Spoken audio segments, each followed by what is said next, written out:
Songon-Kassamblé, village du district d'Abidjan, un riverain s'apprête à se soulager en pleine lagune et quelques mètres en aval, Samuel, jeune du village, avec cette même eau, lave sa brouette.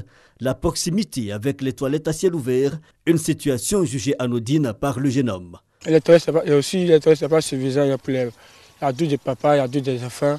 Mais souvent, quand il y a un frère, comme ça le prend, il suit ça dans la douche. Quand lui, ça le prend aussi, il vient au bord, directement au bord. Comme à Kassamblé, dans plusieurs localités rurales, la défécation à l'air libre n'est pas une fatalité. Plus de 51% selon l'UNICEF.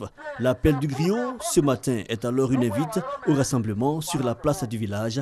Kassamblé est choisi pour la célébration officielle de la 17e journée mondiale des toilettes. Dans le monde entier, 1,1 milliard de personnes, dont 4,8 millions vivant en Côte d'Ivoire, défèquent à l'air libre, contaminent leurs environnements et leurs ressources en eau, propagent ainsi des maladies comme la diarrhée qui tue chaque jour 2000 enfants de moins de 5 ans. Il nous faut agir maintenant. Le thème retenu cette année, toilettes et eau usée. Le ministre de la Construction venu sensibiliser sur la nécessité de construire latrines et toilettes pour une amélioration du cadre de vie. Surtout les écoles en milieu rural. 35% des écoles primaires publiques en milieu rural n'ont d'ailleurs pas de latrines fonctionnelles. Mais avec l'aide de partenaires au développement, des efforts sont consentis par les autorités. Depuis 2013, nous sommes en Côte d'Ivoire, 2236 villages ont mis fin de façon définitive à la défécation à l'air libre, soit une population de 6 828 personnes.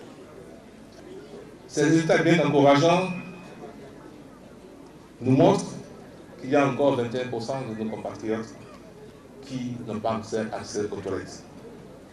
Aussi, à l'horizon 2030, l'accès de tous dans des conditions équitables à des services d'assainissement et d'hygiène adéquats constitue pour nous l'objectif à atteindre.